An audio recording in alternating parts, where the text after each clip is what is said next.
ధ్యానించాం కదా, అయ్యో వారికి శ్రమ. ఏంటండి వాక్యం ఇలా ఉంది అంటే, మన శ్రమలను చూసి దేవుడు కూడా ఎంతో దుఃఖపడుతున్నాడు మనకు వస్తున్న శ్రమలను బట్టి.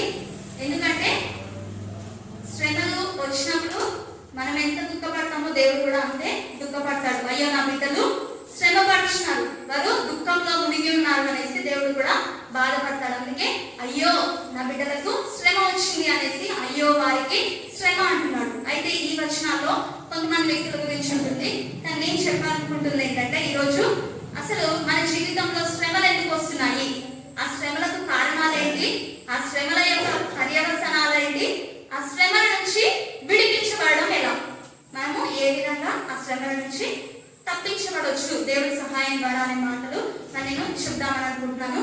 అయితే ప్రతి ఒక్కరి జీవితంలో, అది క్రైస్తవులే కావచ్చు ఇంకెవరైనా, ప్రపంచంలో ఉన్న ప్రతి వ్యక్తి ఏదో ధనికులైనా పేదవారైనా పేరున్న వాళ్ళైనా పేరు లేని వాళ్ళైనా ఎవరైనా కూడా కొన్ని శ్రమల గుండా వెళ్లాల్సిందే. వారు ఏదో ఒక పరిస్థితిలో కొన్ని శ్రమలు కొన్ని కష్టాలు అనుభవించాల్సిన పరిస్థితి వస్తుంది. ఇది ఎప్పటి నుంచి ప్రారంభమైందంటే ఆది నుంచే ఉన్నది. ఆదిలో మరి ఆది మానవుడైన మరి ఆదాము పాపం చేయడం ద్వారా శ్రమ కలిగింది. ఆదాము హవ్వ పాపం చేసినప్పుడు వారిద్దరు భార్యాభర్తలు ఏకీభవించడం ద్వారా ఏం జరిగిందంటే, అప్పుడే దేవుడు చెప్పాడు, మీరు ఈ పాపం చేశారు కాబట్టి మీ నిమిత్తము భూమి శపించబడింది, అది గచ్చ పొదలు ముండ్ల పొదలని మొలిపిస్తుంది, మీరు కష్టించి పని చేయాలి, చెమటోర్చాలి, అప్పుడే మీకు ఆహారం దొరుకుతుంది, స్త్రీకైతే ప్రసవ వేదన అధికంగా చేయబడుతుంది అని ఆ రోజునే మరి శ్రమలకు ప్రారంభము జరిగింది. అంటే శ్రమలకు కారణం, మొట్టమొదటి కారణం ఏంటంటే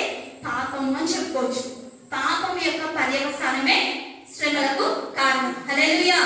అయితే మరి ఈ శ్రమలు ప్రారంభించబడ్డాయి. ప్రతి ఒక్కరి జీవితంలో ఈ శ్రమలు వస్తున్నాయి. అయితే సేవకులు అని కాదు, విశ్వాసులు అని కాదు, ప్రతి ఒక్కరి జీవితంలో కూడా ఈ శ్రమలు వస్తాయి. అయితే కొంతమంది బోధకులు ఇలా చెప్తారు, మరి వాళ్ళు ఎక్కువ మందిని ఆకర్షించడానికి లేదంటే ఎక్కువ మందిని మార్చాలనే ప్రయత్నంలో కావచ్చు, మీరు వేసే నమ్ముకుంటే మీకు ఏ శ్రమలు రావు అని. కానీ 2000 సంవత్సరాల క్రితము మన ప్రభు అయిన యేసు ప్రభు వారు కూడా శ్రమ పడ్డారండి. హల్లెలూయా. కేవలము మన కోసం. అయితే 2000 సంవత్సరాల క్రితం నుంచి ప్రభు వారు, ఆయన శిష్యులు, సంఘము, ఈనాడు మనము అందరం కూడా శ్రమల గుండా వెళ్ళవలసి వస్తుంది. అయితే ఈ శ్రమల గుండా వెళ్ళినప్పటికీ కూడా దేవుడు మనకు తోడుగా ఉంటాడండి. దేవుని స్తోత్రం. హల్లెలూయా. హల్లెలూయా. అయితే శ్రమలు మరి ఎన్ని విధాలుగా వస్తాయని నేను చెప్తాను. అయితే శోధనలు శ్రమలు రెండు ఒకటే కాదు. అయితే కాకపోతే శోధింపబడితే, శోధనలో పడిపోతే శ్రమలు వస్తాయి. శోధించబడడం వేరు, శ్రమలు రావడం వేరు. కానీ శోధించబడినప్పుడు శ్రమలు వస్తాయి. కాబట్టి శోధన శ్రమలు అంటే నాకు శోధన వచ్చింది అనుకోవడం కాదు, కానీ ఈ శ్రమలకు కారణాలు కూడా మనము గ్రహించేవారుగా ఉండాలండి. అయితే ఈ శ్రమలకి మరి ముఖ్యంగా రెండే కారణాలు. ఒకటి ఏంటంటే మన యొక్క మూర్ఖత్వాన్ని బట్టి శ్రమలు కొని తెచ్చుకుంటాం. మనకు మనముగా చేసుకునే దీన్ని ఏమంటారంటే స్వయంకృత అపరాధం వల్ల, అంటే మనకు మనముగా శ్రమలను తెచ్చుకుంటున్నాము. రెండవది ఏంటంటే మన విశ్వాసాన్ని పరీక్షించడానికి, మన నమ్మకత్వాన్ని పరీక్షించడానికి దేవుడు మనల్ని శ్రమల గుండా వెళ్ళనిస్తాడు. మీకు అందరికీ తెలుసు, బంగారము అగ్ని పరీక్ష ద్వారా వెళ్ళినప్పుడే అది శుద్ధ సువర్ణంగా మారుతుంది. హల్లెలూయా. మనల్ని కూడా దేవుడు అశుద్ధ సువర్ణంగా మార్చాలని దేవుడు ఇష్టపడుతున్నాడు. దేవుని స్తోత్రం. హల్లెలూయా. అయితే మన మొదటి కారణం చెప్పాను, స్వయంకృత అపరాధం వల్ల. కాబట్టి ఈ అపరాధాన్ని గ్రహించి ఈ శ్రమలో మనము దేవుణ్ణి వేడుకోవాలి. అదే దేవుడి నుంచి కలిగిన శ్రమలో అయితే దేవుడు తప్పకుండా విడుదల దయచేస్తాడు. కాబట్టి శ్రమల్లో ఇంకా నేను 7 రకాలుగా మరి బైబిల్ గ్రంథం నుంచి తీసుకున్నాను. వాటి గురించి మనము వివరించుకున్నాము. మొట్టమొదటి కారణం ఏంటంటే శ్రమలకి ఇంతకుముందు చెప్పినట్టుగా మన పాపమే శ్రమలకు కారణం. ఏంటంటే మన పాపమే, పాపం వలన శ్రమలు వస్తాయండి. హల్లెలూయా. ఒకసారి హెబ్రీ పత్రిక 12వ అధ్యాయము 5వ వచనం తీసి పెడదాం. అయితే మనం ఎప్పుడైతే ప్రభువుని వెంబడించకుండా, ఆత్మానుసారంగా నడుచుకోకుండా మరి ఆజ్ఞలను, దేవుడిచ్చిన ఆజ్ఞలని అతిక్రమిస్తామో అప్పుడు పాపం చేసిన వారు అవుతాం. ఎందుకంటే ఆజ్ఞ అతిక్రమమే అందరు నా వైపు చూస్తూ వాక్యం వినాలి. ఆజ్ఞ అతిక్రమమే పాపం. అయితే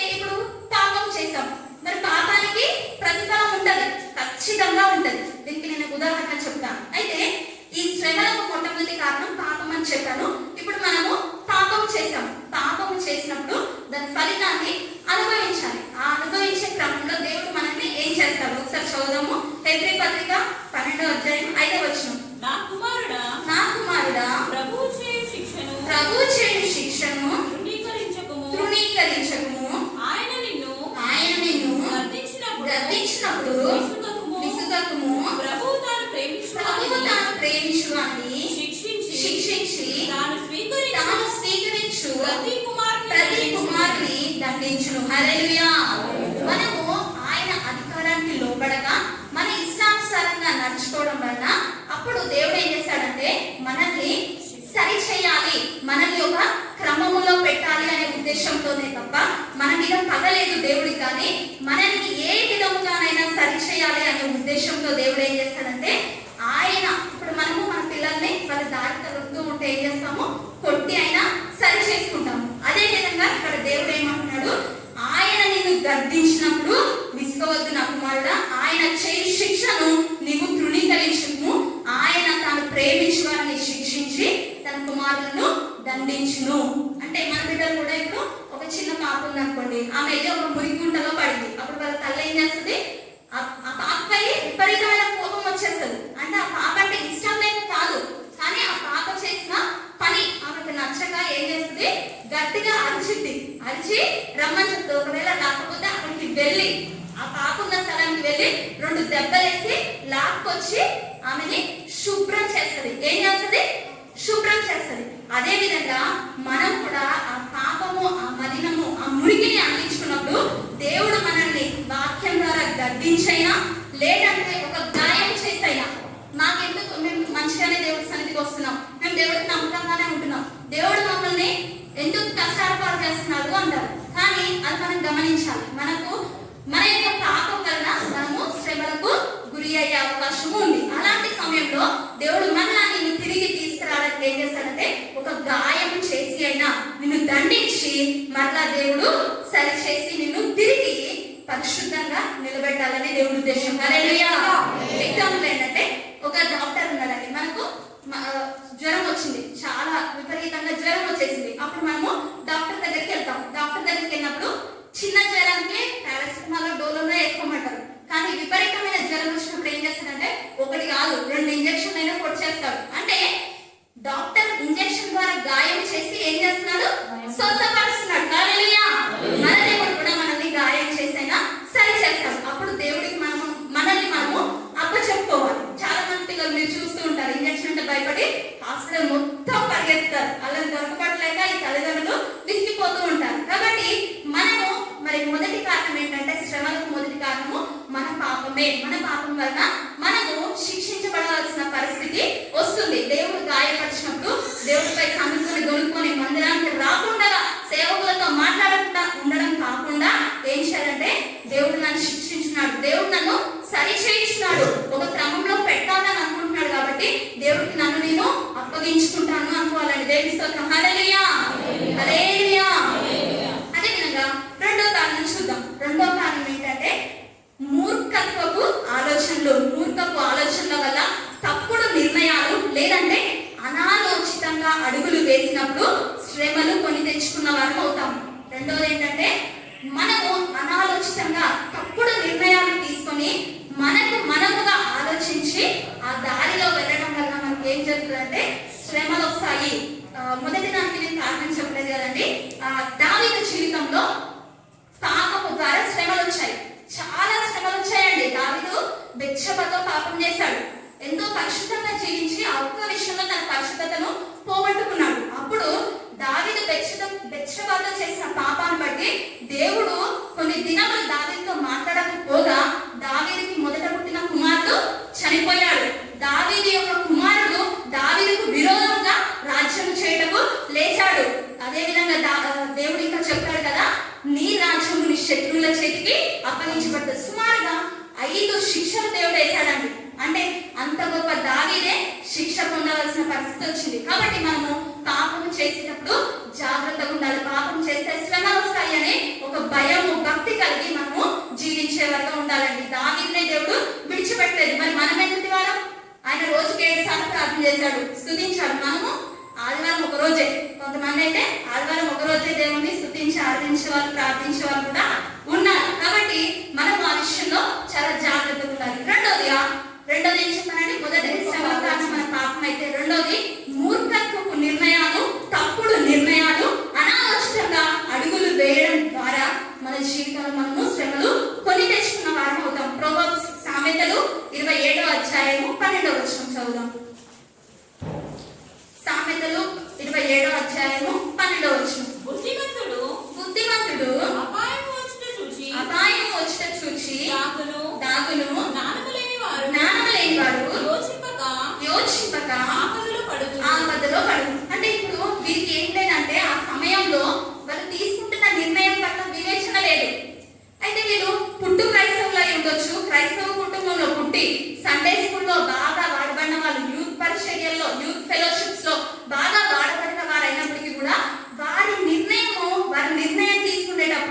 వాళ్ళు ఏం చేశారంటే దేవుడు చిత్తమా కాదా అనేది వాళ్ళు ఆలోచించలేకపోయారు. దాన్ని అందుకే ఏమన్నాను, అనాలోచితంగా తీసుకున్న నిర్ణయం వల్ల శ్రమలు కలిగే అవకాశం చాలా ఎక్కువ ఉంటుందండి. ఇక్కడ మరి వివేకం లేక యోచింపక ఆపదలో పడుతూ ఉంటారు. అంటే వీరికి వాక్యం తెలిసే ఉంటది, వీరికి వాక్యం తెలియదు అని కాదు, కానీ వీరు చేసే పెద్ద పొరపాటు ఏంటంటే అన్ని తెలుసు కానీ దేవుడిపై ఆధారపడడం మాత్రం మర్చిపోయారు. మాకు అన్ని తెలుసు కదా అని. ఇదే సామెతల గ్రంథము 3వ అధ్యాయము 5వ వచనం.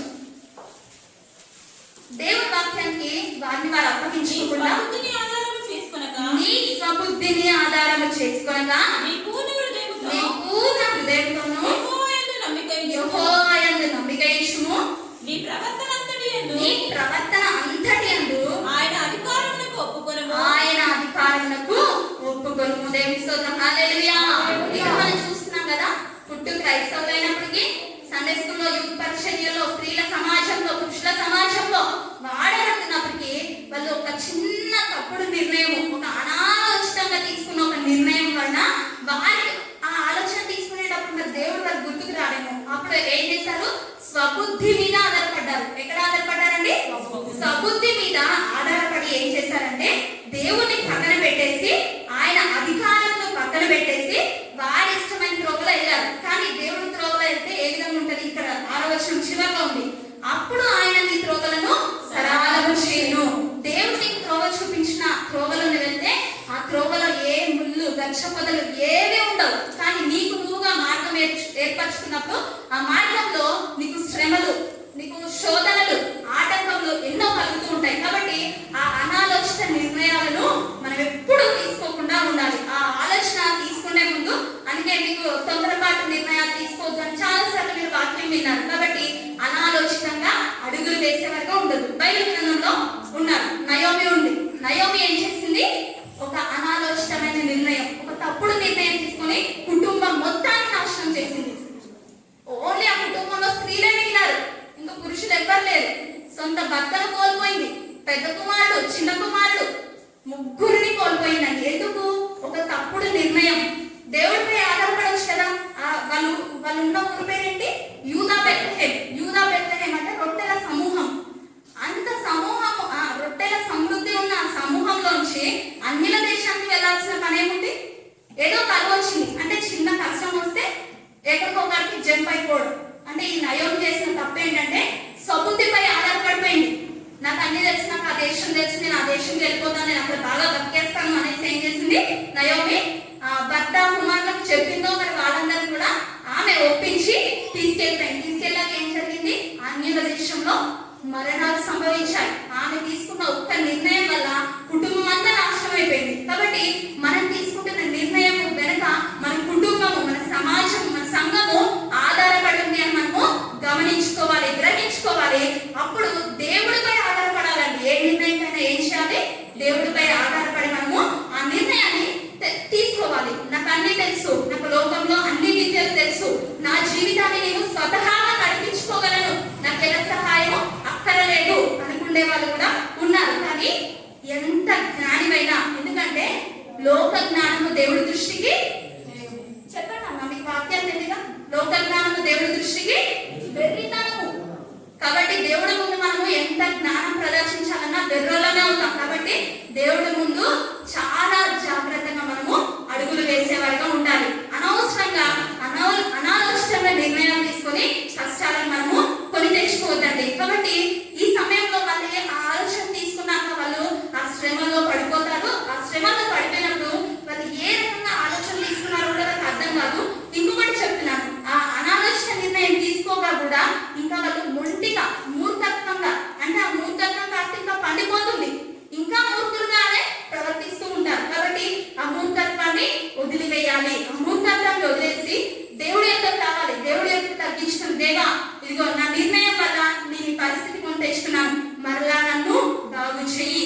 అధ్యాయము 31-32 వచనాలు చదువుతాం. యేసు ప్రభు తన 12 మంది శిష్యులకు చెప్పగా 11 మంది సరిచేయబడ్డారు, కానీ ఒకరు మాత్రము సాతాను యొక్క ఉచ్చులో ఊరిలో పడిపోయారు. వాళ్ళు ఎవరు మీకు తెలుసు కదండి. ఒకసారి చదువుతాం. లూకా సువార్త 22వ అధ్యాయము. సీమోను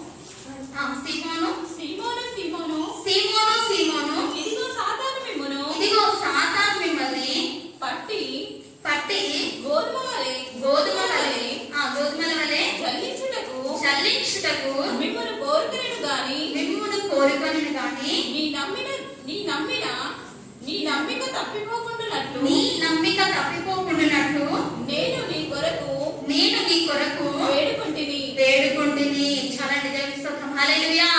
ఇక్కడ దేవుడు ముందుగానే హెచ్చరిస్తున్నాడు, సీమోను సాతాను మిమ్మల్ని గోధుమల వలె జల్లించుటకు. అంటే గోధుమ గింజను బాగా జల్లించి పిండి పిప్పి చేసి మొత్తం పొడిగా చేసి మన జీవితాన్ని మొత్తము నాశనం చేయమన్నమాట. అంటే గింజగా నువ్వు ఉండకుండా, నీలో ఫలింపు ఆ విత్తనముగా నీవు ఉండకుండా ఏం చేయాలనుకుంటున్నాడంటే నేను నాశనం చేయాలనుకుంటున్నాడు. అప్పుడే దేవుడు మరి శిష్యులందరితో అదేవిధంగా పేతురుతో చెప్పాడు, సాతాను మిమ్మల్ని ఎరవేసి లాగి పట్టుకోవడానికి ప్రయత్నిస్తాడు. అయితే సాతానుకి దేవుణ్ణి శ్రమ పెట్టే అధికారం లేదు. శోధించగలమేమో కానీ దేవుణ్ణి శ్రమ పెట్టలేదు. కాబట్టి ఏం చేస్తుందంటే దేవుడిపై ఉన్న పగను తీర్చుకోవడానికి ఆయన బిడ్డల్ని వాడుకుంటాడు.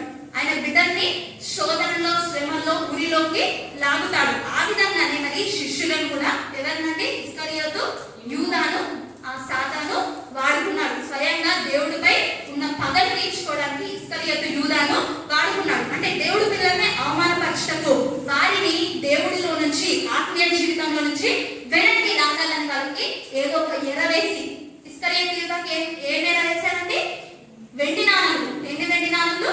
30 వెండి నాణములను ఎరవేసి లాక్కున్నాడు. అదేవిధంగా సాతాను మన జీవితంలో కూడా ఈ లోకంలో ఉన్న అందాలని కానీ లేదంటే ఇంకేదో ఆస్తిని కానీ ఇంకేదో చూపించి ఎరవేసి మనల్ని లాగుతాడు. లాగి దేవుడి నుంచి బొత్తిగా దూరం చేసి మనల్ని శ్రమలు మార్చేస్తాడు. కాబట్టి మనము జాగ్రత్తగా ఉండాలి. అయితే ఈ సాతాను ఈ విధంగా చేస్తున్నప్పుడు దేవుడు మనల్ని వాక్యం ద్వారా హెచ్చరిస్తాడు. అదేవిధంగా తండ్రిని వేడుకుంటాడంట. అమ్మ అక్షరాలను మరొకసారి కింద వచనం. గోధుమల వలె పట్టి జల్లించుతాడు, గోధుమల వలె జల్లించుటకు మిమ్మును కోరుకొనిను గాని నీ నమ్మిక తప్పిపోకుండునట్లు నేను నీ కోరికకు వేడుకొంటిని. నీ మనస్సు తిరిగిన తరువాత నీ సహోదరులను స్థిరపరచుమని చెప్పాను.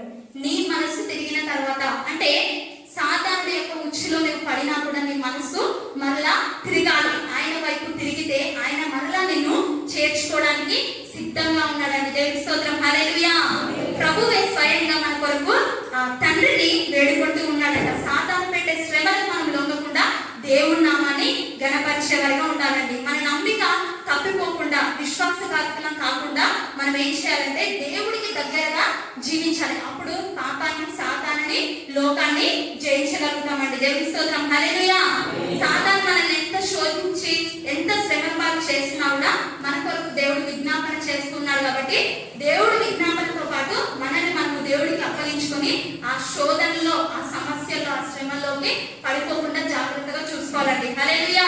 కాబట్టి మూడవదిగా సాతాను ద్వారా మనకు శ్రమలు, శోధనలు కలుగుతాయి. ఇస్కరియోతు యూదాను సాతాను ఆ విధంగా వాడుకున్నాడు. అదేవిధంగా నాలుగవది చూద్దాం. నాలుగవది ఏంటంటే శ్రమలు రావడానికి కారణం ఏంటంటే ఆత్మీయ గర్వము మనల్ని శ్రమల పాలు చేస్తుంది. ఏంటంటే ఆత్మీయంగా గర్వించినప్పుడు, అంటే మేము ఆత్మీయంగా చాలా పై స్థాయిలో ఉన్నాము, మమ్మల్ని మించిన వారు ఎవరు లేరు అనేసి మనము ఆత్మీయంగా ఎప్పుడైతే గర్విస్తామో, నేను ఫలానా అనే సంఘంలో ఇది అది అంటే మనకు ఆ యొక్క ధన్యత దేవుడు మనకి ఇచ్చినప్పుడు మనము ఇంకా తగ్గించుకొని ప్రభువా నువ్వు నాకు ఈ అర్హతనిచ్చినందుకు వందనాలయ అని దేవుని స్తుతించడం మంచిది. కాకపోతే ఒకవేళ ఆత్మీయ గర్వముతో ఇతరుల మీదికి మనం ప్రదర్శించినప్పుడు అది మనల్ని శ్రమల పాలు చేస్తుందండి. హల్లెలూయా.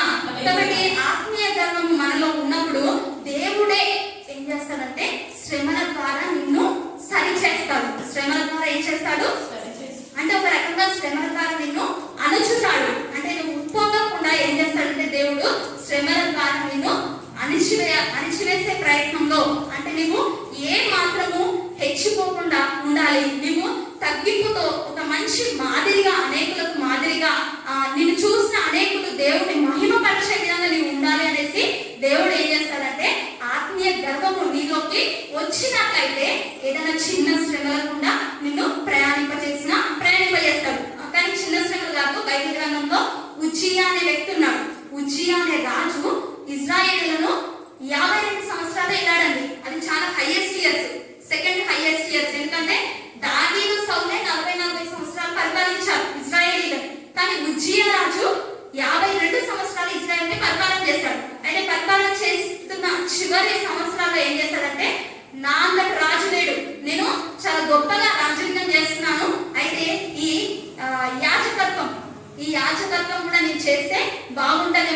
ఆలోచించి ఒక సమయంలో దేవుడికి బలి అర్పించే సమయంలో మరి యాజకుడు అక్కడ లేడో లేకపోతే రావడమో లేట్ అయిందో తెలియదు, కానీ ఈయన వెళ్ళి అతి పరిశుద్ధ స్థలంలోకి, ఒక రాజు అంటే మీరు ఆలోచించండి, మామూలుగానే ఒక అధికారి నోటెంత బూతులు ఉంటాయి, చేసే పనుల్లో కొన్నిసార్లు నిజాయితీ తప్పుతాడు. దేవుడి అతి పరిశుద్ధ స్థలంలోకి అటువంటి వ్యక్తి సమీపించదు. కానీ రాజు ఏం చేస్తాడంటే యాజకులు లేని సమయంలో దేవుడి సన్నిధిలో బలి అర్పించి ధూపము వేయడానికి ఆయనే స్వయంగా వచ్చి ఆ అతి పరిశుద్ధ స్థలంలో కాలు పెట్టి ఆ ధూపము వేయవచ్చునగా ఆ ధూపము వేయడానికి ఆ ధూపాన్ని తీసుకోగానే ఈ చెయ్యి ఎండిపోతుంది. కుష్టు వచ్చింది, వెంటనే చెయ్యి ఏమొచ్చిందండి?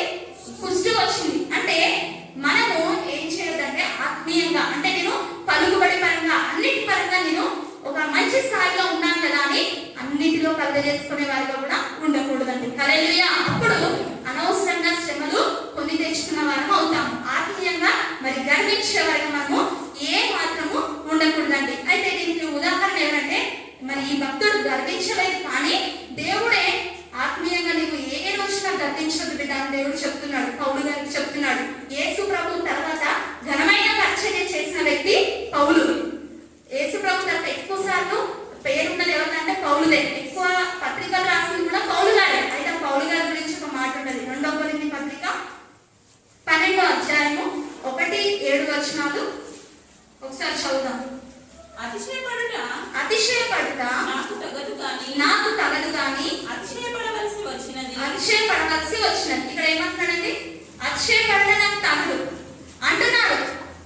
మంచిగా ఉన్నాడు, అతిశయపడదు ప్రభు అంటున్నాడు. మళ్ళీ వెంటనే ఏమొచ్చింది? కొంచెం అతిశయం వచ్చేసింది. పౌలు భక్తుడికి వచ్చిందంటే మనలో కూడా అప్పుడప్పుడు వస్తుంది, రాదు అని నేను చెప్పట్లేను, కానీ వచ్చినప్పుడు దాన్ని అణుచుకునే వారిగా ఉండాలి. ఏం చేయాలండి? అణుచుకునే వారు ఉండాలి. మన పరిచయం ఏంటి, మన పాత్ర ఏంటి, అంత మట్టికి మనము ఉండడము మంచిదండి. అయితే ఇక్కడ పౌలు ఏం చేశాడు? నేను అతిశయించుకోనకూడదు కానీ అతిశయించుకుంటున్నాను అని చెప్పాడు. 7వ వచనంలో దేవుడు ఏమన్నాడు? 7వ వచనం చదువు. నాకు కలిగిన ప్రత్యక్షతలు బహు విశేషంగా ఉన్నందున హెచ్చిపోకుండా నేను నాకు శరీరంలో ఒక మూలుగు నేను అత్యధికంగా హెచ్చిపోకుండా నిమిత్తము నన్ను నలుగగొట్టుటకు సాతాను యొక్క దూతగా ఉంచబడినది. హల్లెలూయా. పౌలు భక్తుడు అతిశయించొచ్చండి. 14 పత్రికలు రాసాడు. యేసు ప్రభు తర్వాత యేసు ప్రభు అంత పరిచయం చేసిన వ్యక్తి. అయితే ఆయనలో ఏ మాత్రము ఆత్మీయంగా కొంచెం కూడా గర్వం రావడము దేవుడికి ఇష్టం లేదు. అలాంటప్పుడు మరి మనం ఇష్టపడడం ఎందుకు? మనము ఏ మాత్రము ఇష్టపడదు. అయితే పౌలుకు దేవుడు ఏం చేశాడంటే పౌలే సాక్ష్యం ఇచ్చున్నాడు. నాకు కలిగిన ప్రత్యక్షతలు బహు విశేషంగా ఉన్నాయి. దేవుడు నన్ను అనేక రీతులుగా అనేక ప్రాంతాల్లో నన్ను వాడుకుంటున్నాడు. అయితే నేను అత్యధికంగా హెచ్చిపోకుండా ఉండడానికే, నేను అత్యధికంగా హెచ్చించుకోకుండా ఉండడానికి దేవుడు ఏం చేశాడంటే నా శరీరంలో ఒక ముళ్ళును, అదేవిధంగా సాతానుకు దూతగా నన్ను నియమించాడు. సాతానుకు దూత ఎప్పుడవుతాడంటే హెచ్చింపబడినప్పుడు, ఆయన ఆత్మీయంగా గర్వాన్ని ప్రదర్శించినప్పుడు ఏమవుతాడంటే సాతానుకు దూతగా అయిపోతాడు. అందువల్ల ఆయనకు దేవుడు ఏం చేశాడంటే శరీరంలో ముళ్ళును పెట్టాడు. ఆ ముళ్ళు అనేది పుచ్చుతూ సరి చేస్తూ ఉంటది. నువ్వెప్పుడు హెచ్చించుకోవద్దు, నువ్వెప్పుడు తగ్గింపు కలిగి జీవించాలని ఆ పౌలు భక్తుడికి దేవుడే స్వయంగా ముళ్ళును ఉంచాడు. కాబట్టి వాక్యం ద్వారా మనల్ని కూడా దేవుడు ఎప్పటికప్పుడు సరి చేస్తున్నప్పుడు మనము సరి చేయబడే వారిగా ఉండాలండి. అయితే పౌలు మరి ఈ సమయంలో తగ్గించుకుంటున్నాడు. పౌలు మరి దీనుడిగా దేవుడి కృపపై ఆధారపడడం నేర్చుకున్నాడు. ఆ వచనం చదువుదామా? 9వ వచనం చివరిలో. అందుకు నా కృప నీకు చాలును నా శక్తి పరిపూర్ణమగుచున్నది. ఆయన నాతో చెప్పాడు. ప్రభువారు మరి పౌలు భక్తుడికి చెప్పాడు, నా కృప నీకు చాలు, నా కృప నీకు మెండుగా దయచేస్తా. చాలు అన్నాడంటే కొంచెం నుంచి అంటలేడు, మెండుగా దయచేస్తాను, కానీ నువ్వు ఏ మాత్రము హెచ్చించుకోవడానికి వీలు లేదు అంటున్నాడండి. దేవుని స్తోత్రం. హల్లెలూయా. అయితే మరి ఇక్కడ పౌలు భక్తుడు బలహీనుడా బలవంతుడా అంటే పౌలు భక్తుడు కూడా బలహీనుడే, కానీ దేవుడే అతనికి అంత కృపనిచ్చాడు. మనం కూడా ఆత్మీయంగా బలహీనులమే. దేవుడు మనకు కృపనిచ్చి మనల్ని బలపరుస్తాడు. కాబట్టి మనం ఏం చేయాలంటే పౌలు వలె దేవుడి కృపపై ఇంకెక్కువ ఆధారపడి నీ కృప నాకు చాలు ప్రభువా, నీ కృప నాకు దయచేయి ప్రభువా అని అనేవారిగా మాత్రమే ఉండాలండి. దేవుని స్తోత్రం. హల్లెలూయా, హల్లెలూయా. కాబట్టి ఈ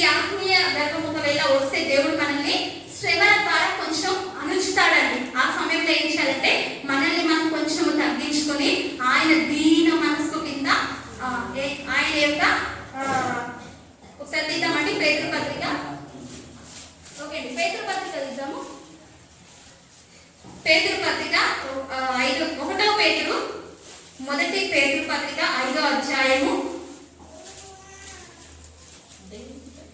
6వ వచనంలో చదువు. దేవుడు తగిన సమయమందు దేవుడు తగిన సమయమందు మిమ్మును హెచ్చించినట్లు ఆయన బలిష్టమైన చేతి క్రింద దీన మనస్కులై అణిగి ఉండేది. హల్లెలూయా.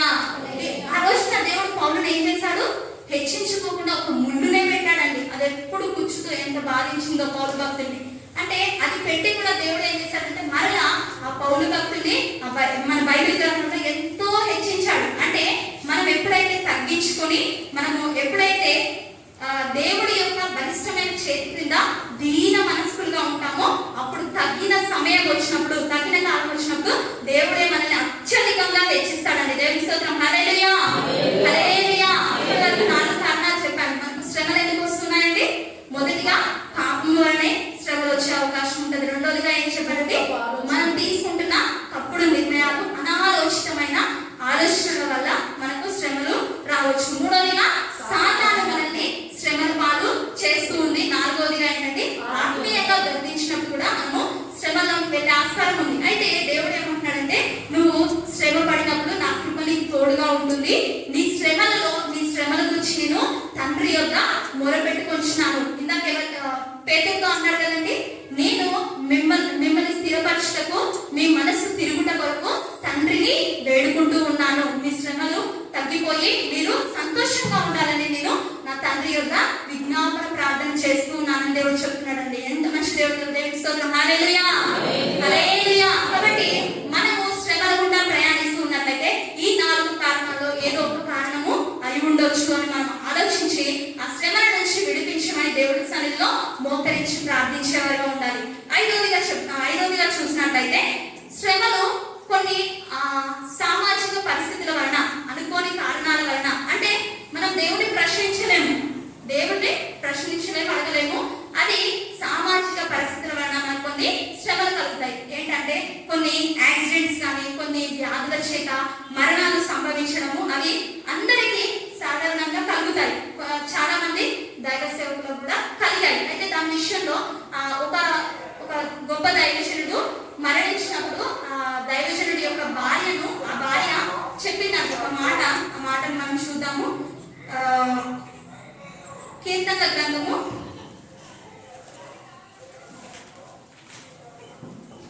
115వ కీర్తన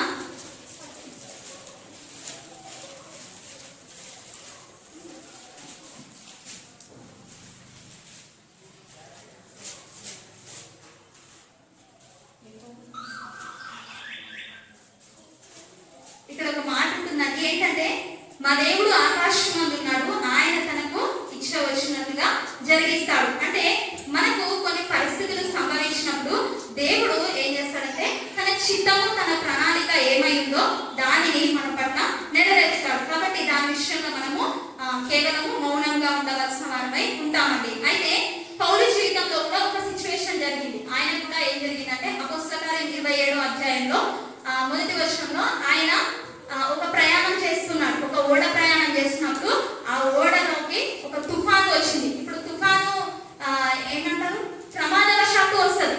అది మన వలన మనకు కొని తెచ్చుకున్నది కాదు. ఒక యాక్సిడెంట్ కూడా కొన్నిసార్లు మన వలన మనం కొని తెచ్చుకున్నది కాక దానంతట అవి సంభవిస్తుంది. అంటే కొన్ని శ్రమలు దానంతట అవి సంభవిస్తాయి. అయితే దేవుడు మన సమయానికంటే ముందుగా మనల్ని తీసుకుపోను అని వాగ్దానం చేస్తున్నాడు. దేవుని స్తోత్రం. హల్లెలూయా, హల్లెలూయా. మరణము తప్పించుట యెహోవా వశము అని కూడా దేవుడు వాక్యం సెలవిస్తుంది. కాబట్టి మన సమయం ఇంకా ఉంటే, మన పట్ల ఆయన చిత్తం, ఆయన ప్రణాళిక ఇంకా ఉంటే, అప్పుడు దేవుడు ఏం చేస్తాడంటే మనల్ని ఇంకా కూడా ఆ యొక్క మరణ బంధకాల నుంచి విడిపించి మనల్ని తప్పించి కాపాడేవాడుగా ఉన్నాడు. కాబట్టి శ్రమలు కొన్నిసార్లు చెప్పలేని కారణాల వల్ల, అంటే సామాజిక పరిస్థితుల వల్ల కూడా శ్రమలు కలుగుతాయి. ఇంకా 2 విషయాలు చూద్దాము. ఇది కూడా చాలా ముఖ్యమైనది. అయితే మనకు ఇంకా శ్రమలు దేని వల్ల కలుగుతాయి అంటే, మనము ఆత్మీయంగా అభివృద్ధి చెందడానికి, ఆధ్యాత్మిక పరిపక్వతలోకి రావడానికి శ్రమల గుండా వెళ్ళవలసి వస్తుంది. ఆధ్యాత్మికంగా అంటే ఆత్మీయంగా మనము పరిపక్వత చెందడానికి, ఆత్మీయతలో సంపూర్ణపరచడానికి కొన్ని శ్రమలని ఎదుర్కోవాల్సి వస్తుంది. మనకు తెలుసు కదండి, యోగు జీవితం. అన్నిటికీ మామూలుగా మనం ఏమనుకుంటామంటే, ఏ శ్రమ వచ్చినా కూడా యోగుకు వచ్చాయి కదండి శ్రమలు, మాకు వచ్చాయి అంటాం. కానీ శ్రమ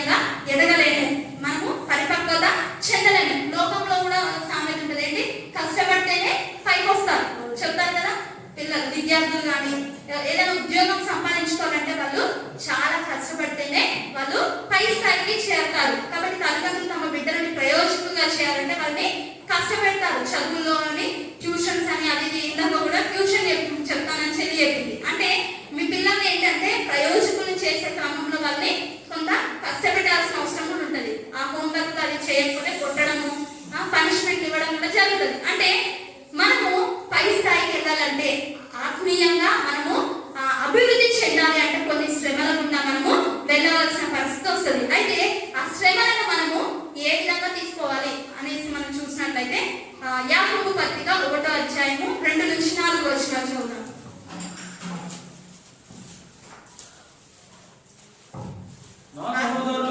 నా సహోదరులారా, మీ విశ్వాసమునకు కలుగు పరీక్ష ఓర్పును పుట్టించునని ఎరిగి, మీ విశ్వాసమునకు కలుగు పరీక్ష ఓర్పును పుట్టించునని ఎరిగి, మీరు నానా విధములైన శోధనలలో పడినప్పుడు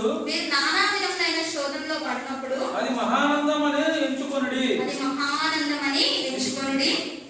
చదవండి. మీరు సంపూర్ణులను అనునాకులను ఏ విషయములోనైనను వదిలివేయు వారినై ఉండునట్లు ఓర్పు తన క్రియను కొనసాగింపనీయుడి. హల్లెలూయా, హల్లెలూయా. అంటే ఇక్కడ మనము ప్రయోజకులం కావాలి అంటే కొంత కష్టపడాలి. కష్టపడాలి అంటే శ్రమను ఓర్చుకోవాలి. మనకు వస్తున్న శ్రమలను మనము ఓర్చుకునే వారిగా ఉండాలి. కొన్ని సవాళ్ళను కూడా జీవితంలో ఎదుర్కోవాలి.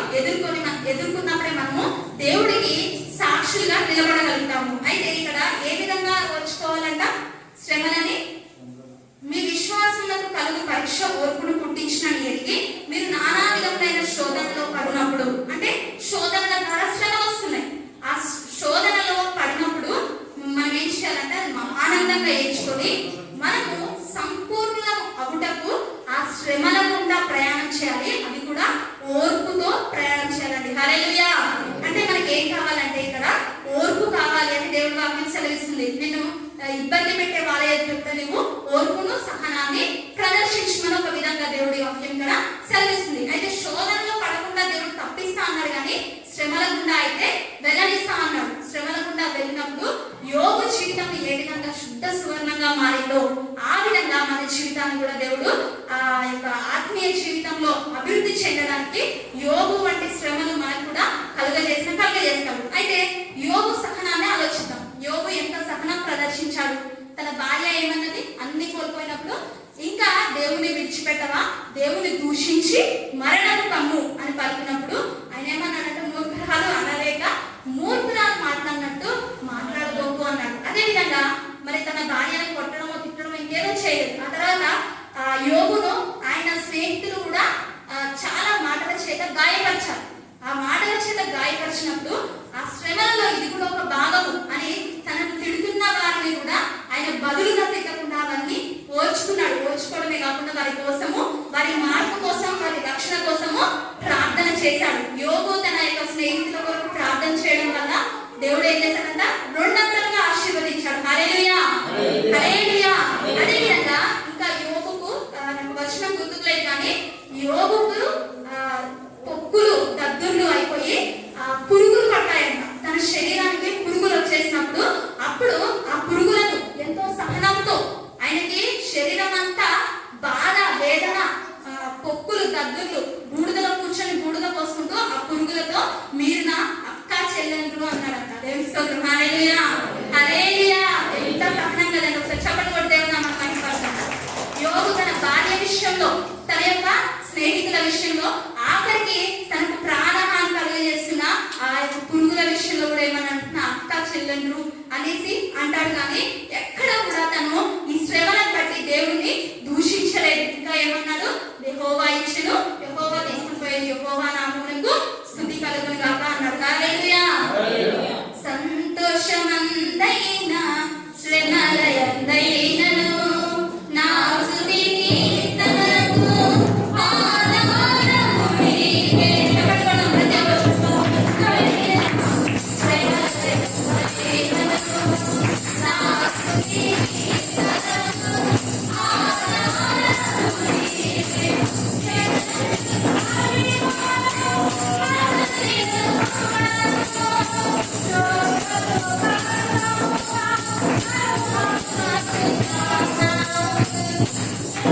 హల్లెలూయా. హల్లెలూయా. కాబట్టి మనము యోబు వలె యోబు విషయంలోనే దేవుడు మాట చెప్తాడు, మీరు శోధించబడిన మీదట సువర్ణముగా మార్చబడతారు. హల్లెలూయా. అయితే యోబు శోధించబడి ఎన్నో శ్రమల గుండా ప్రయాణించినప్పుడు ఓర్పును సహనాన్ని ప్రదర్శించాడు, ఎంతో సహనం కలిగి జీవించాడు. మనకు కూడా ఈ రోజున శ్రమలు వస్తున్నాయి కదా, అప్పుడు మనం ఎంతో ఓర్పుతో సహనంతో మరి మనల్ని శ్రమ పెడుతున్న వారి కొరకు సహితము ఒకవేళ ప్రార్థిస్తే మరి యోబుకు అన్ని పరిస్థితులను అనుకూలపరిచి వారిని కూడా మరలా మార్చినట్లుగా మన పరిస్థితులను కూడా దేవుడు మార్చి మనవారిని కూడా దేవుడు మార్చునుగాక. ఆమేన్. హల్లెలూయా. హల్లెలూయా. కాబట్టి దేవుడు మనల్ని ఆత్మీయంగా ఉన్నత స్థితికి తీసుకెళ్ళడానికి కూడా కొన్ని శ్రమల మార్గం గుండా ప్రయాణింపజేసినప్పుడు దేవుడు ఏంటి నాకు ఇన్ని శ్రమలు కలగేస్తున్నాను, నేను మందిరానికి ఎందుకు వెళ్ళాలి, నేను ఎందుకు ప్రార్థన చేయాలి అని అనుకోకుండా దేవుడు ఎదుట ఇంకా దేవా నాకు ఈ శ్రమల వెనుక ఒక మేలు దయచేయి, ఈ శ్రమలో నుంచి నన్ను విడిపించు అని మనము ప్రార్థించే వారిగా ఉండాలండి. హల్లెలూయా. అయితే శ్రమలు ఎందుకు వస్తున్నాయంటే మనల్ని సంపూర్ణులుగా మార్చుటకు, మనల్ని సంపూర్ణంగా, ఎంత సంపూర్ణంగా అంటే క్రీస్తుకు కలిగిన సంపూర్ణతను మీరు సంతరించుకునే వరకు అనేసి పత్రికల్లో దేవుడు వాక్యం సెలవిస్తుంది. కాబట్టి యేసు ప్రభువు ఎంత సంపూర్ణంగా ఉన్నారో అంత సంపూర్ణత కలిగే వరకు కూడా మన జీవితంలో శ్రమలు కలగవచ్చు. కాబట్టి మనం యోబు వలె సహనం కలిగి జీవించాలండి. దేవునికి స్తోత్రం. హల్లెలూయా.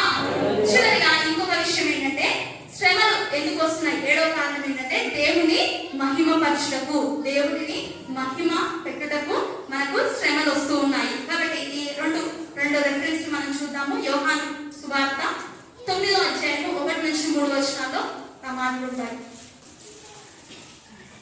యోహాను సువార్త 9వ అధ్యాయం 1 నుంచి 3 వచనం. ఆయన మార్గమున పోవుచుండగా ఒక మనుషుడు కనబడింది.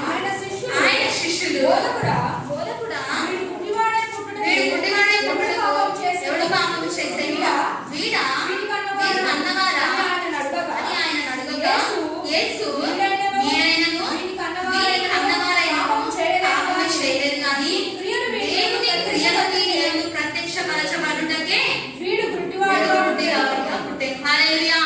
నిజంగా వికలాంగుల్ని దేవుడు బహుగా వాడుకుంటాడండి. మరి ఏం చేయాలంటే దేవుడికి మరి అప్పగించుకోవాలి. ఎందుకంటే నిక్ ఉజసిక్ అనే వ్యక్తి ఈ మధ్య చాలా వాట్సాప్ లో వస్తున్నాడు. నేనైతే నాకు చిన్నతనంలోనే ఆయన గురించి ఒక బుక్ లో చదివాను. నిక్ ఉజసిక్ కాళ్ళు లేవు, చేతులు లేవు, కేవలము తల కొంచెము బాడీ ఉంటది, అంటే తల ఉండేమో బాడీ, కాళ్ళు చేతులు ఏమీ ఉండవు. అయితే ఆ నిక్ ఉజసిక్ పుట్టినప్పుడు వాళ్ళ తండ్రి అంట వెంటనే చూసి వాష్రూమ్ లోకి వెళ్ళి వామిటింగ్ చేసుకున్నాడంట. ఈ కుమారుని ఎట్లయినా చంపాలి అనుకున్నాడంట. ఆ తర్వాత నికోదిసిక్ ని వాళ్ళ తల్లి ఎంతో ప్రేమించి అన్ని విద్యలు నేర్పించి ఆయనను గొప్ప పెద్దగా చేసింది. అయితే నిక్ చాలా సార్లు చాలా సమస్యలు, అంటే బయట వారు హేళన చేసినప్పుడు సుమారు 8 సార్లు చనిపోవాలనుకున్నాడంట. స్విమ్మింగ్ పూల్ లో దూకాడంట. అయితే వాళ్ళ తండ్రి గారు స్విమ్మింగ్ నేర్పించాడంట అతనికి. మళ్ళా అతను ఎంతైనా తన కుమారుడు కదా.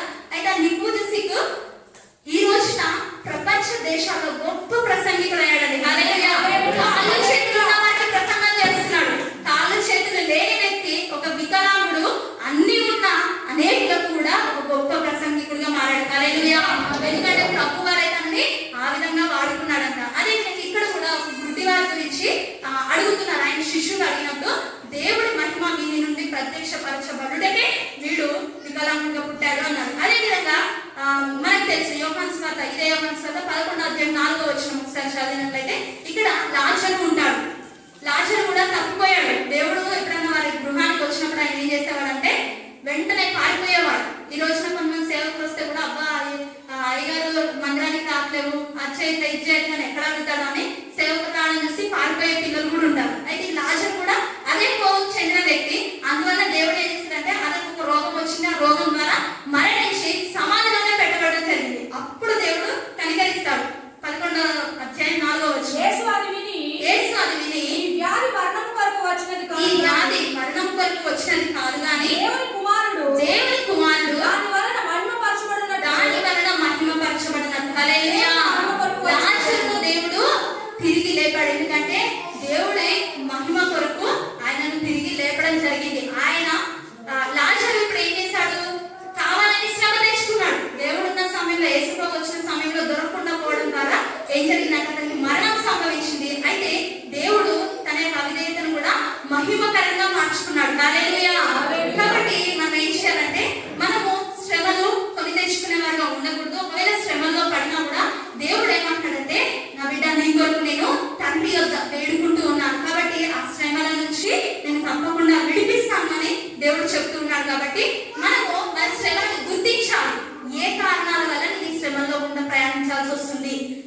ఆదాయానికి పకరాలమా, లేదంటే దేవుడు నన్ను ఆత్మీయంగా ఇంకా మంచి స్థితికి నడిపించడానికి ఈ శ్రమలు పాలు చేస్తున్నాడా అని మనం గమనించి మనం ఏం చేయాలంటే మనల్ని మనము సరి చేసుకునే వారిగా ఉండాలి. చివరిగా ఎన్నో ఉదాహరణలు చెప్పాను. నేను దావీదుని చెప్పాను, నయోమి జీవితాన్ని చెప్పాను, ఇంకెవరికి చెప్పానండి నేను చెప్పాలి, ఇంకెవరికి చెప్పాను, ఉజ్జియా అని చెప్పాను, యోగుని చెప్పాను. కానీ అంతకంటే గొప్ప మాదిరి, మహామాదిరి అయిన మన ప్రభు అయిన యేసు వారి గురించి ఒక్క మాట చదువుదాం. హెబ్రీ పత్రిక 5వ అధ్యాయం 8వ వచనం ఒకరు, ఫిలిప్పీ పత్రిక 2వ అధ్యాయం 5వ వచనం ఒకరు చదువుదాము.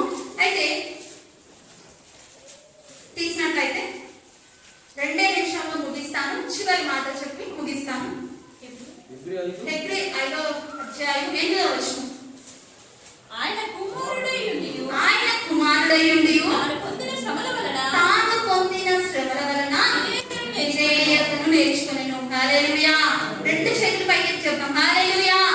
అయితే స్వయంగా యేసు ప్రభు వారే, కానీ తన తండ్రి ఏం చేశాడంటే ఈ లోకానికి పంపి ఈ లోక ప్రజల ద్వారా శ్రమ పెట్టాడు. తలకు ముళ్ళ కిరీటం, పక్కలో బల్లెపు పోటు, కాళ్ళు చేతుల్లో మేకులు, ఇవన్నీ గుచ్చిపించి ఏం చేశాడంటే తండ్రి తన కుమారుని చెయ్యి విడిచిపెట్టాడు. అందుకే యేసు ప్రభు శిలువలో ఏమన్నారు, ఏలి ఏలి లామా సబక్తాని, నా దేవా నన్ను ఎందుకు చెయ్యి విడిచితివి, నన్ను ఈ శ్రమల పాలు చేశావు దేవా, అయినా నేను ఇదిగో నీ ప్రజల రక్షణ కొరకు వీటన్నిటిని ఓర్చుకుంటాను అని చెప్పినప్పుడు దేవుడు ఏమన్నాడంటే, నా కుమారుడా నీవు ఈ శ్రమల గుండా వెళ్ళి ఒక్క కార్యం చెయ్యి, ఆ పరలోకం నుంచి ఈ భూలోకానికి దిగి నీవు ఒక్క కార్యం చేస్తే నిన్ను నా యొక్క కుడి పార్శ్వమున సింహాసనాసనుడిగా చేస్తానని చెప్పాడు. హల్లెలూయా. అంటే ఈ శ్రమను అనుభవించిన మనము కూడా మనల్ని మనం తగ్గించుకొని, మనల్ని శ్రమ పెడుతున్న వారికి కూడా మనము వారి ఎదుట కూడా మనము తగ్గించుకొని, ఎందుకంటే యేసు ప్రభు వారు ఏ తప్పు చేయలేదు, అయినప్పటికీ ఈ లోకం ఏం చేసింది, ఆయనని శ్రమ పెట్టి ఆయనను సిలువ వేసి మరణింపజేసింది. అదే విధంగా మనము కూడా ఈ శ్రమలలో మనం కూడా యేసు ప్రభు వారు ఆకాశం నుంచి భూమికి వచ్చి తగ్గించుకున్నప్పుడు ఈ భూమి మీద ఉంటున్న మనం కూడా ఏం చేయాలంటే కొంతకాలము యేసు ప్రభు వారే తగ్గించుకున్న విధంగా మనం కూడా తగ్గించుకొని ఈ శ్రమలను సహిస్తే నా దేవుడు ఏం చేస్తాడంటే ఆకాశం కంటే ఎత్తుగా నేను హెచ్చిస్తాడు. హల్లెలూయా. హల్లెలూయా. యేసు ప్రభు వారి గురించి ఫిలిప్పీ పత్రికలో 2వ అధ్యాయము 8వ వచనం చదవండి. డైరెక్ట్ గా 8వ వచనం తీసారండి ఎవరైనా. మరియు ఆయన ఆకారమందు మనుషుడుగా కనబడి మరణం పొందినంతగా, అనగా శిలువ మరణం పొందినంతగా విధేయత చూపిన వాడై తనను తాను తగ్గించుకొనెను.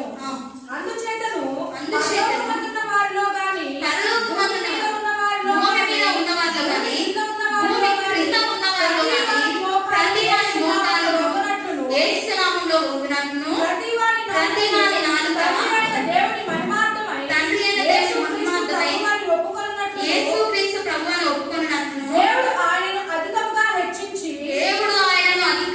హెచ్చించి ప్రతి నామమునకు పై నామమును ఆయనకు అనుగ్రహించెను. హల్లెలూయా.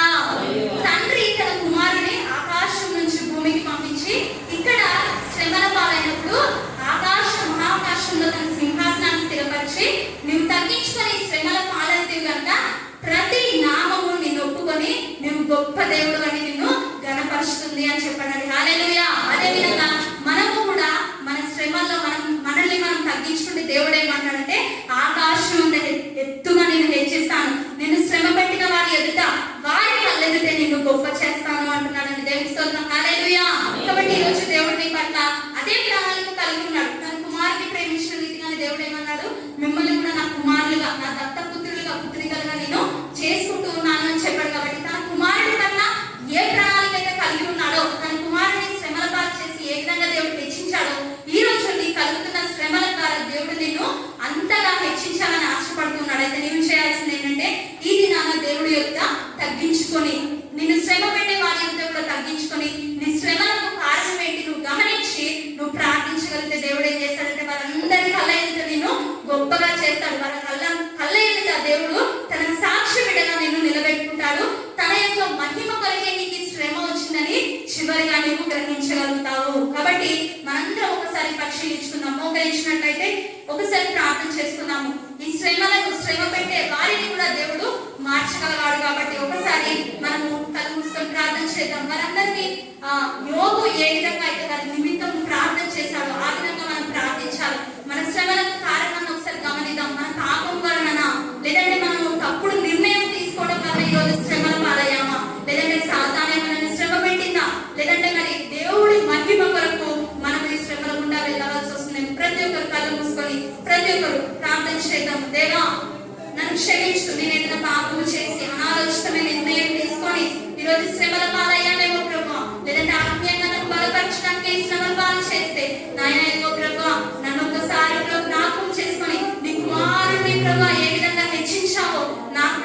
వాగ్దానం ఇస్తున్నందుకు వందనాలు తండ్రి. నాయన ఇదిగో ప్రభా ఈ శ్రమలలో తండ్రి మేము కృంగిపోకుండా తండ్రి నాయన నేను నీ కొరకు నిలబడడానికి సహాయం చేయండి. నేను మహిమపరచడానికి సహాయం చేయండి. దేవానికి వందనాలు వందనాలు వందనాలు తండ్రి. దేవుడి కృప మనకి చాలు. పౌలు భక్తుడు చెప్పిన విధంగా ఆయన కృప మనకు చాలు కాబట్టి ప్రతి ఒక్కరు ప్రార్థన చేయాలి. ప్రతి ఒక్కరు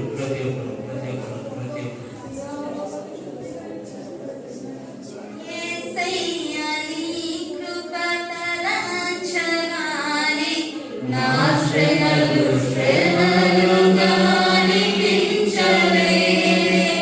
యేసయ్యా నీ కృప తలంచగానే నా శ్రమలు శ్రమలుగా అనిపించలే. దేవుడు నాకే చేమని మహిమగలుడా.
ప్రతి ఒక్కరు ఆయన శ్రమలలో ఆసీనుడైన మంది. శ్రమల్లో నుండి మనల్ని రక్షించే దేవుడు, మన పరిస్థితిలో నుండి రక్షించే దేవుడు, మన దుఃఖాన్ని నాట్యంగా మార్చే దేవుడు. తండ్రి నీకు వందనాలు. ప్రతి ఒక్కరు యేసయ్యా నా శ్రమలో నుండి రక్షించేవాడా, నా పరిస్థితులను మార్చేవాడా ఆయన సన్నిధిలో మొదలుపెట్టండి. నీకు నెమ్మదిని దేవుడు దయచేవాడు. నీ పరిస్థితులను దేవుడు మార్చబోతున్నాడు. నీ అవసరతను దేవుడు తీర్చబోతున్నాడు. తండ్రి నీకు వందనాలు వందనాలు వందనాలు వందనాలు. దైవజనురాలు చెప్పిన రీతిలో మనకున్న ప్రతి ఒక్క శ్రమల్లో నుండి ఆయన మనకు ఒక విడుదల ఇచ్చి అని ఆశపడుతుంది. తండ్రి నీకు వందనాలు వందనాలు వందనాలు.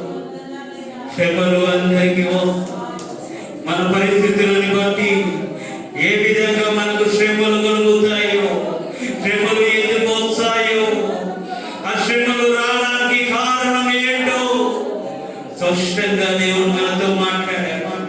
ఈ రోజు నుండి ఆయన నీ పరిస్థితులను మార్చుకోవాలి. ఈ రోజు నుండి నీ అలవాట్లు మార్చుకోవాలి. పాపపు తలంపు కలిగి ఉంటున్నావా? నీ సొంత చిత్తము, సొంత ప్రణాళిక, నీ ఉద్దేశములు దేవుడికి ఇష్టానుసారంగా లేకున్నా కూడా నీ ఇష్ట ఇష్టానుసారంగా నువ్వు నిర్ణయాలు తీసుకొని తొందరపడి శ్రమల్లో పాలవుతున్నావు. ఆయన సన్నిధిలో కనిపెట్టు. శ్రమలలో బహు శ్రమలలో ఆదరణ కలిగించెను వాక్యమే కృపావాక్యమే నన్ను వీడని అనుబంధమై. శ్రమలలో బహు శ్రమలలో ఆదరణ కలిగించెను వాక్యమే కృపావాక్యమే నన్ను వీడని అనుబంధమై. హల్లెలూయా. కాబట్టి శ్రమలు మనకు కలుగుతున్నాయి. ఆయన సన్నిధిలో ప్రార్థిస్తాం, ఆయన సన్నిధిలో మొరపెడతాం, మన తప్పులను ఏంటో మనం తెలుసుకుందాం, ఆయన సన్నిధిలో బ్రతికులాడదాం. ఆయన మన పైన కృప చూపించి కనికరించే చెప్పబడిన వాక్యం నిమిత్తమై మన మధ్యలో ఉన్న లలితమ్మ గారు ప్రార్థన చేస్తారు.